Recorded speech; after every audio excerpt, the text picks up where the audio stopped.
je suis Maude et tu écoutes l'épisode 86 du podcast S'élever en même temps que son enfant.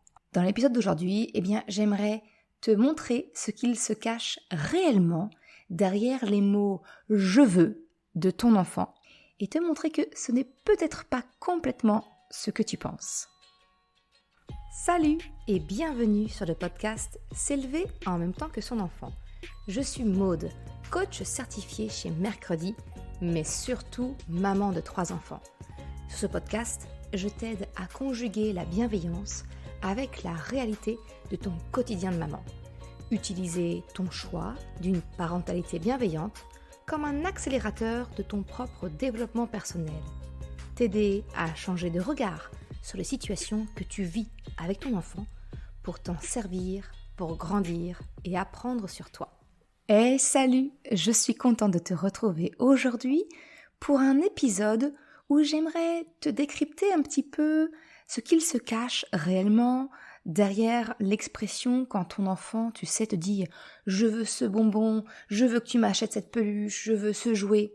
Derrière les « je veux ». Et souvent, ça, c'est annonciateur, quand on est parent, d'une potentielle crise à désamorcer.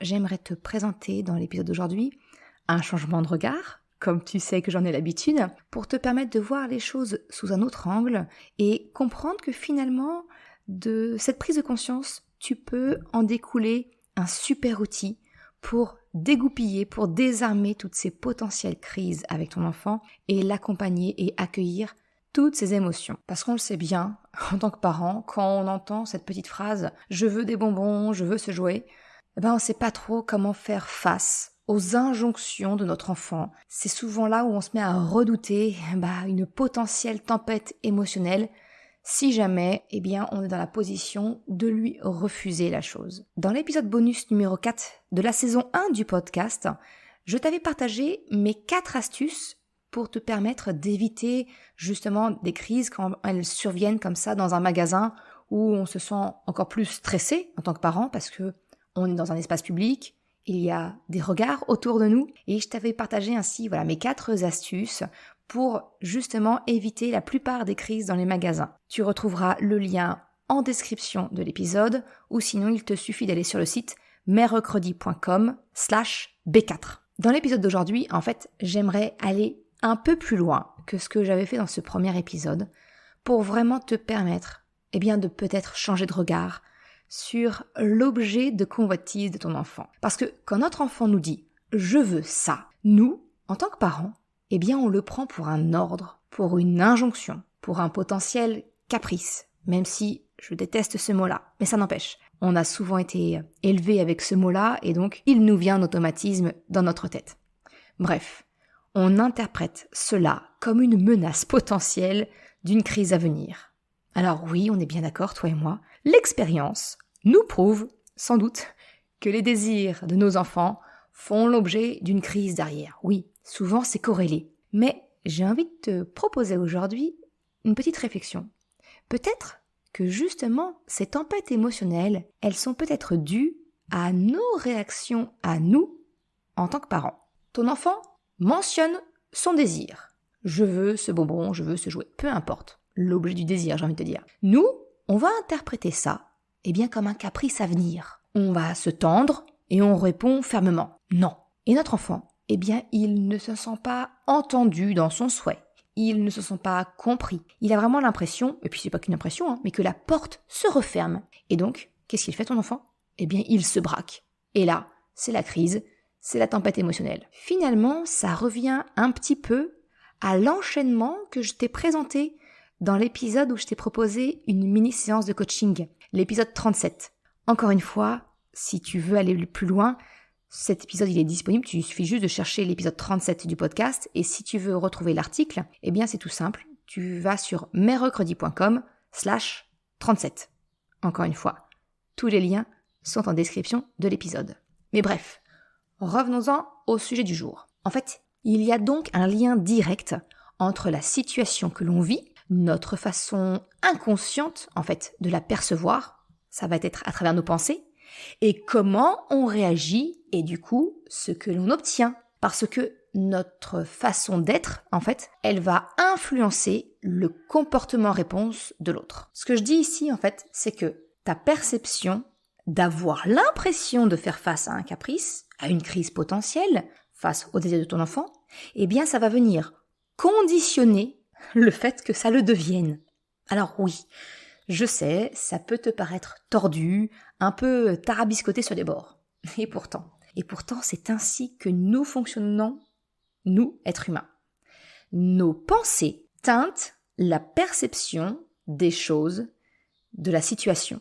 Et en fait, nous réagissons en conséquence. Et donc, l'autre en face, eh bien, lui aussi, il va adapter son comportement par rapport à ce qu'il voit, ce qu'il pense en retour et réagit. En fait, c'est une boucle infinie et c'est pour cela que ça peut facilement tourner au vinaigre. Parce que nous avons tous des filtres inconscients sur la réalité d'une situation. Et ces filtres sont tous différents selon les personnes.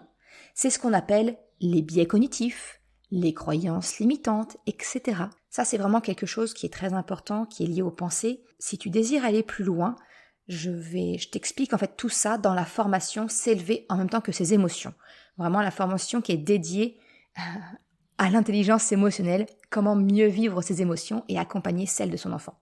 Bref, ça c'était la petite minute autopromotion, j'ai envie de dire. Le fait de percevoir, de comprendre que finalement ton interprétation peut générer une réaction retour chez ton enfant, c'était la première prise de conscience que je voulais t'apporter ou te rappeler dans cet épisode. Le deuxième point que je souhaite aborder, c'est finalement de te proposer un changement de regard sur le message de ton enfant. Reprenons la situation du départ. Quand ton enfant te dit « je veux ces bonbons, je veux ce jouet », etc. Nous, on le voit comme une demande. Alors oui, on est bien d'accord, ton enfant serait effectivement ravi si tu acceptais de lui acheter cette peluche, ce jouet, que tu lui donnes cette glace en dessert, etc. Mais ça, comme je te l'ai expliqué, tu l'as compris, c'est notre filtre de pensée qui modifie notre interprétation de la situation. Je t'ai expliqué que ce filtre impacte ta façon de réagir et donc conditionne en quelque sorte le comportement retour de ton enfant. Mais ce filtre, justement, il a un double effet qui se coule qui est lui aussi tout aussi négatif. En fait, ce filtre, il t'empêche d'entendre la demande réelle de ton enfant. Parce que quand ton enfant te dit « je veux ce jouet », ce qu'il te dit en filigrane, c'est qu'il aime bien ce jouet, qu'il aimerait pouvoir jouer avec. Je veux ce jouet, je veux cette glace, je veux ce bonbon, ça ne signifie pas complètement « je veux que tu m'achètes ce jouet, je veux que tu m'achètes ce bonbon, je veux que tu m'achètes cette glace ». C'est pas ça qu'il dit. Il dit « je veux ce jouet », il ne dit pas « je veux que tu m'achètes ». Parce qu'en réalité, ça veut aussi dire « eh bien j'aime beaucoup ce jouet et ça me ferait plaisir de pouvoir jouer avec. J'aime beaucoup ce bonbon, il a l'air super bon et j'aimerais bien le goûter.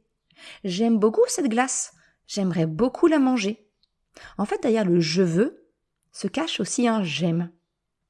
En tant que parent, tu comprends maintenant ce que je veux t'apporter comme prise de conscience, c'est que nous interprétons le « je veux un bonbon » par « je veux que tu me donnes, je veux que tu m'achètes un bonbon ». Seulement, « je veux un bonbon », ça signifie aussi « j'aime bien ce bonbon ». J'aimerais goûter ce bonbon s'il ne le connaît pas. Mais ce souhait, eh bien, nous ne l'entendons absolument pas parce que on se focalise sur le besoin exprimé que l'on traduit, nous, dans notre petite tête, par une injonction, par un ordre, par un caprice à venir. En fait, derrière le désir exprimé par ton enfant, il faudrait que tu puisses entendre le souhait et non pas l'injonction. Prendre conscience de ce petit distinguo, eh bien, j'ai envie de te dire que ça te permettra de sortir ton arme secrète pour éviter la grande majorité des crises de ton enfant qui désire quelque chose.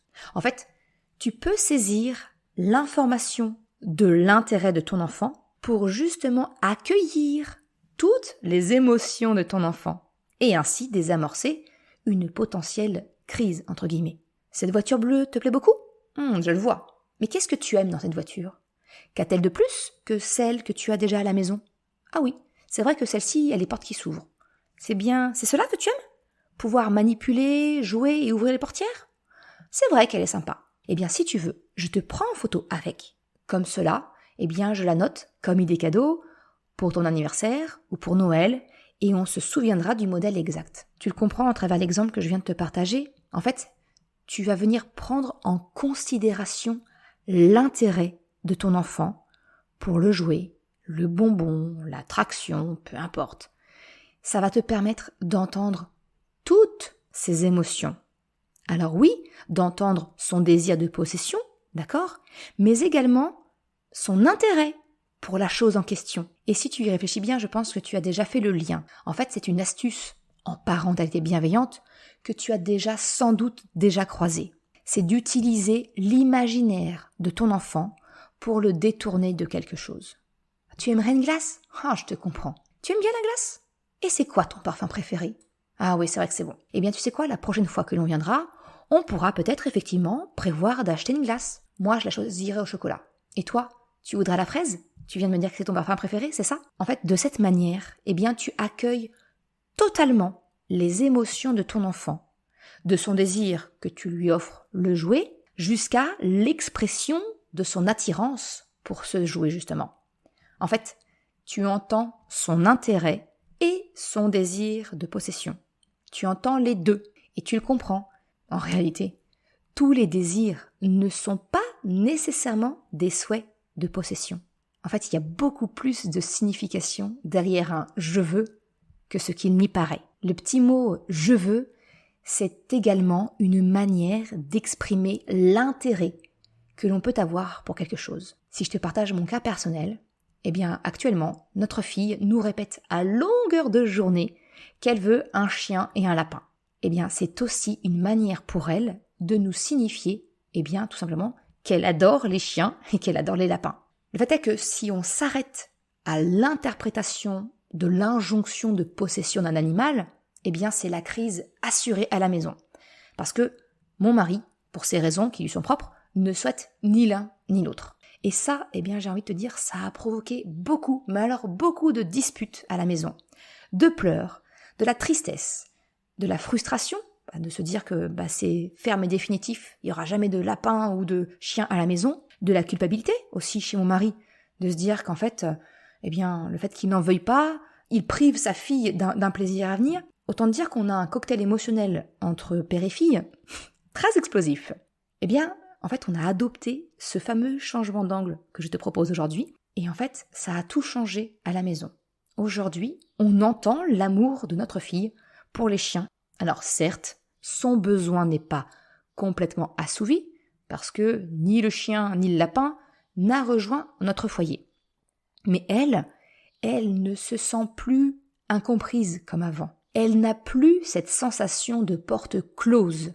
Nous, on entend son amour et son envie d'avoir un chien et un lapin. On peut en parler. Et je t'assure que cela change absolument tout. Alors j'aimerais bien savoir, est-ce que cela te tente de changer de regard la prochaine fois que ton enfant te fera part de ce qu'il souhaite? D'entendre l'intérêt de ton enfant qui se cache derrière un « je veux » et de prendre conscience que ta propre réaction, eh bien, peut générer justement peut-être à l'origine d'une crise de caprice. Je déteste vraiment cette expression, mais malheureusement, j'ai pas encore trouvé une façon d'exprimer ça de la manière correcte, puis de manière courte. Donc, tu m'excuseras, j'utilise encore le mot crise, j'utilise encore le mot caprice, même si je ne suis pas complètement alignée avec. Mais je pense que tu auras compris ce que j'ai voulu faire passer à travers ce message. En tout cas, j'aimerais vraiment que cet épisode te pousse à la réflexion pour voir peut-être les choses un peu différemment et t'apporter une piste pour créer un réel changement dans le quotidien avec ton enfant. Merci d'avoir écouté cet épisode jusqu'à la fin. Tu retrouveras les liens mentionnés en description de l'épisode ou bien dans sa retranscription sur le site merrecredi.com. Si tu as aimé cet épisode, s'il t'a été utile, je t'invite à le partager, à en parler autour de toi. Ou, si le cœur t'en dit, de me laisser un commentaire et une note de 5 étoiles sur Apple Podcast ou Spotify.